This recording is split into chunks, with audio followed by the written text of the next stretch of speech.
All right. So, good afternoon, everyone. Afternoon. How you doing today, Doing Char? great. Great. So good to have you joining our second episode of X.Talks. Great. For those of you watching, I'm joined by Charounson Saintilus. Did I get that right? Yeah, close Okay. enough. Okay. Good. Close enough. Perfect. And Char is the CEO and founder of the Saintilus Consulting Group, and also the founder of ConMart. So, why don't you go ahead and give us your 30-second pitch Sure. on both Saintilus Group and then also ConMart? Sure. So first, thank you for having me. I very much appreciate it. I think X.Talks is great, by the way. Awesome. So thank you for having me. So first on SCG. SCG is at its foundation a strategy consulting firm. Okay. Our sort of differentiator is we try and connect with students and trying to provide them with experiential learning opportunities and exposure to management consulting. ConMart, on the other hand, is a virtual consulting marketplace, Okay. which connects corporations to the top 1% of consultants in the world across marketing, finance, and strategy. Okay. Awesome. Fantastic.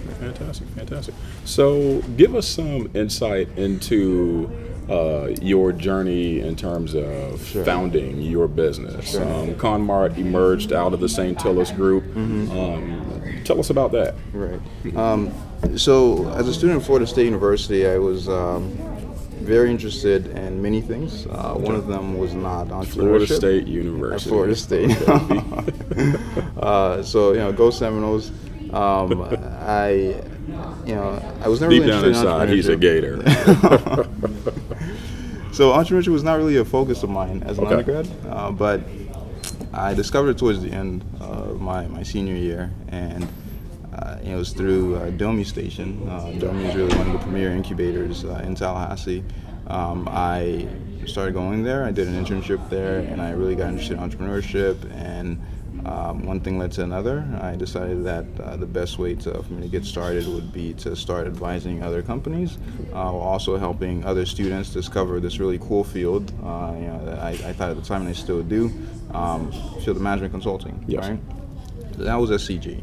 Having worked in the industry, worked with clients and so forth, I discovered some of the pains and issues that businesses typically face. And so ConMart is somewhat of a response and a solution to some of the problems that we identified. Great. And looking at your website, I noticed that you all are socially focused, but you also take innovative approaches. So, do you all have a social mission behind? Yes. So one of the things that I'm a very big proponent of is the idea of microlending and microfinance. Yes. That's something that we've tried to push very much with SCG, and is part of the business model for ConMart as well. Okay. So a percentage of every a fee that we collect on ConMart goes to a microlending fund, right? Very similar with SCG, which goes to support entrepreneurs in third world countries across the world. Okay. Whether it's in places like Bangladesh, it was the birthplace of microlending with Eunice, or Haiti or other places across the world. I think it's very important as an entrepreneur to consider the community, right? That's right. And consider giving back, right? I personally enjoy and love working with folks who are passionate and who do work that's much bigger than just themselves. Yes. And that's what we're trying to do, is to build something, right, that's much bigger than ourselves, as well as at the same time contributing to something. Pretty much paying it forward. Exactly. Back into the community. Great. So how does, and it seems like that kind of ties into some type of life purpose of yours. So, with your consulting business, ConMart, what do you see as your life mission? Right. And how does Saintilus Group and then also ConMart fit into you fulfilling that mission and purpose? I don't know if I can concretely state what I feel is my life's mission per se, but I will share my thoughts on the idea. I think that applied learning and applied knowledge is really one of the most powerful things out there. Sometimes you can learn about things, but until applied, it's not as powerful, right? So one of my goals in life is to be a lifelong learner. Right? So as an undergrad at Florida State, I studied computational biology, on biomathematics, fields I found very interesting. I now work and do things that are completely left field from that. But learning is a very big part of my life, and I want to use what I know, my knowledge, and so forth, and encourage others to do the same, right? That's correct, To gain knowledge and figure out how do we apply that knowledge to benefit others, right? So if I could put it cleanly, I'd say applying my knowledge, right, acquired over the years to the benefit of others and helping others to do the same. Okay, great. One of the things in business is that we often face challenges along the way. And especially, in the process of growing and scaling up, can you speak to some, growing pains and the, I guess, importance of failure in the startup process and the entrepreneurial process? Well, first, I think it's suffice to say failure is very important. It's right? very important. It teaches you. But yeah, so in terms of growing pains, I don't know if I could say a lot about that, because we are somewhat of a new organization. We're sort of just getting started, sort of just ramping things up, if you will. But I think that entrepreneurs in general should very much understand that the entrepreneurship lifestyle or building a startup is not one easy task. Very difficult, and it takes a someone with a very strong mind, very strong will to do it. But I think that if you have one or two things, passion, right, and love for what you're doing, then you have really no worries. That's right. I think that a life lived with passion towards whatever it is that you're working is a life well lived. That's really interesting because, oftentimes, when folks think of entrepreneurship, they think of, the glitz, the glam, the cars, the babes. And, that paying it forward, contributing to a life well lived. That's really interesting also in the realm of service. So what I hear you saying from that is that, entrepreneurship is essentially also a way to serve. So can you, talk about the importance of, providing your customer great service? Sure, exactly. I think one of the caveats about entrepreneurship is the fact that it's so sort of ill-defined. Not that there's not a definition, but it is in some ways ill-defined. I think that every entrepreneur is in many ways a social entrepreneur, right? We sort of look at social entrepreneurship as a thing on its own to be studied and worked on uniquely from general entrepreneurship, but I think that every entrepreneur is in some ways a social entrepreneur. You take a look at some of the biggest successes in social media and technology and other entrepreneurial efforts as well and ventures, and they all seem to have some sort of mission, right? That positive people-driven mission may have come sometime afterwards, right? But they still have some kind of social mission, whether it's Google or Facebook or whatever it is. So I think the most important thing in building a technology startup or any kind of startup is identifying some kind of need, right, that a customer has, and being able to repeatably and effectively meet that need, right? I think if you can do that and you place a very, very high value on your customers, right, I think that you're very well poised to do well. Great. So when it comes to, I guess, advice that, this has been a great conversation. I've learned so much. I guess when it comes to advice that you would have for aspiring entrepreneurs, what three things would you advise them in preparing to take this leap? Because I mean, it is a leap. You know, like how would you encourage them? So three things that I'd say to entrepreneurs, and this is obviously my personal opinion, so you can take it with a grain of salt. But I would suggest, as you know, say perhaps as someone who's an undergrad or in school now, considering entrepreneurship as an option, I would suggest as the very first thing to be stay in school. I think that Stay in school. I think you just stepped on a lot of toes. Yeah, stay in school. So I think that the sort of idealized entrepreneurial lifestyle is kind of may prompt some to just say like, I'm going all in, I'm going to do it. Forget undergraduate education or whatever. But I think that education in many ways changes the world, right? You position yourself to do much better as a fully educated person than otherwise. I would guarantee you that Mark Zuckerberg done very well for himself, right? But would do much better, would say a PhD or something like that, right?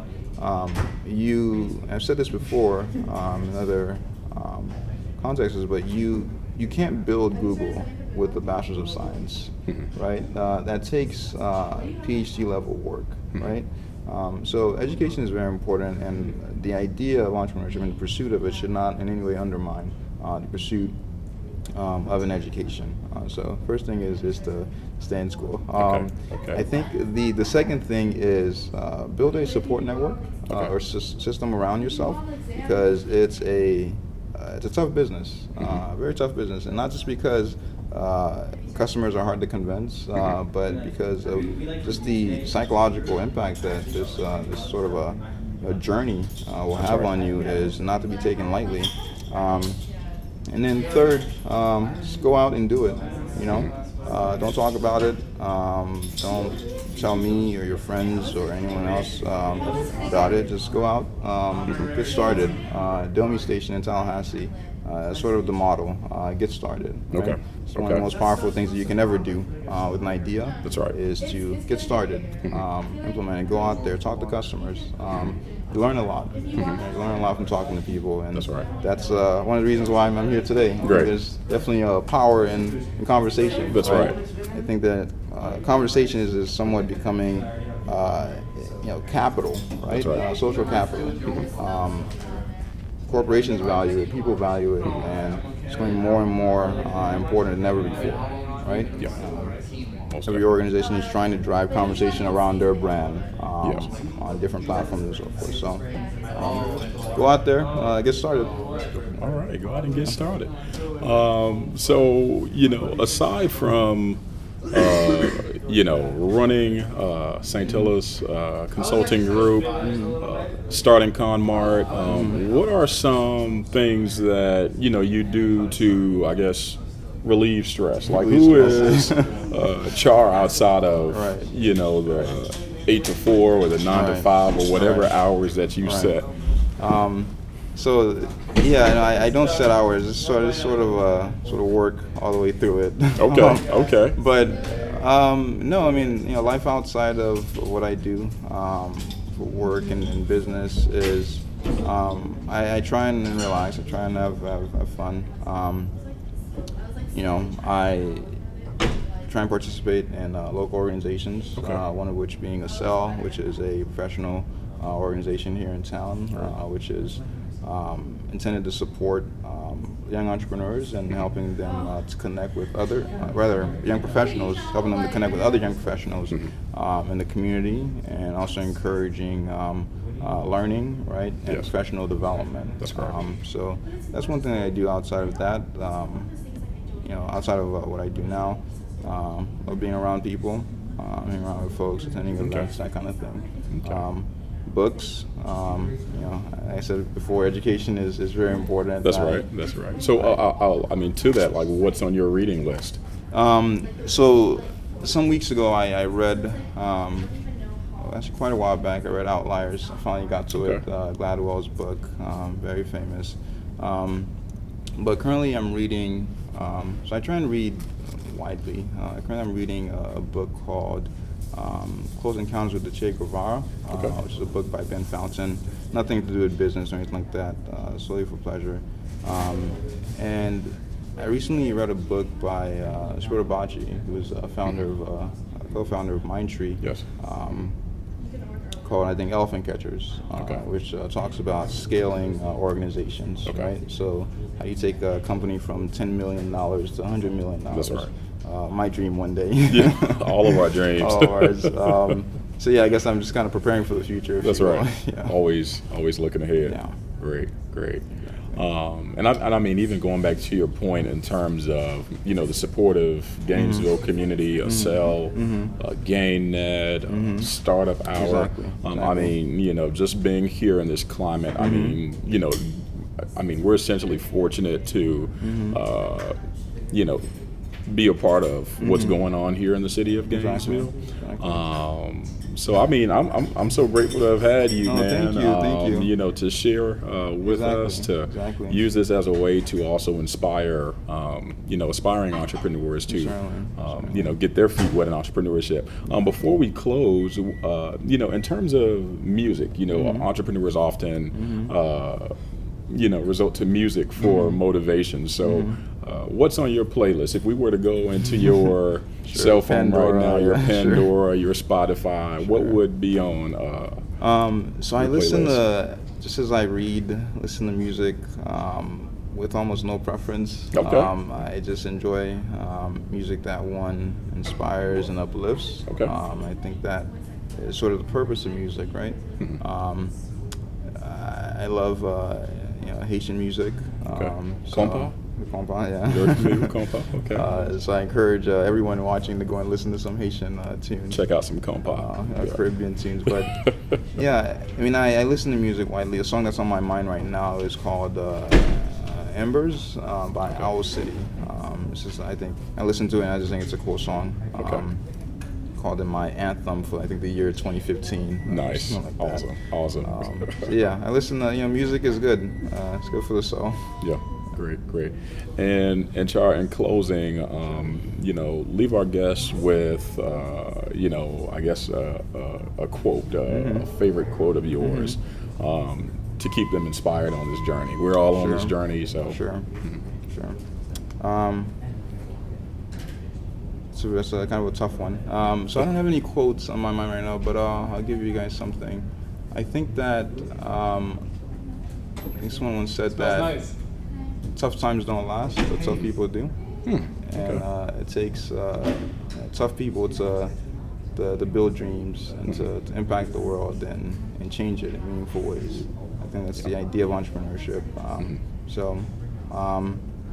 Again, I encourage anyone thinking about entrepreneurship to go out there and get your feet wet, get started. It won't be easy. It'll be rough, but tough times don't last, but tough people do. That's all right. Well, Charles, thank you so much. How can folks connect with you, with your business? Sure. Feel free to Facebook, social media. Sure. So I'm on Facebook. Just Google my name. And you'll find me on all, I think, platforms. It's Charounson, CharounSon. I can be reached at Char, that's CHAR, at ConMart.co. ConMart is CONMART.co. Twitter is at my first name, at Charounson. I think I'm like one of the 50 people in the world with that kind of Twitter handle. Awesome. Feel free to reach out. I'd love to talk to other entrepreneurs and other business folks who may be looking to connect with consultants to advise on various projects. Fantastic. Well, this has been awesome. Thank you. Well, thank you so Thank you, sir. I much. This has appreciate been it. truly a Thank you. pleasure. Thank you guys so much for tuning in to X.Talks today. You can stay connected with us by visiting our website, xtalkslive.com. Check out our social media. We're on Facebook, Instagram, YouTube. This video will be on YouTube in the next couple of days, so please feel free to check it out. We love your feedback. Thank you so much for joining us on this journey. Have a great day. Thanks again. Hey, Appreciate it. awesome, man. You rock, man. This is great. Thank you. This was fantastic, man. Oh, Before we man. record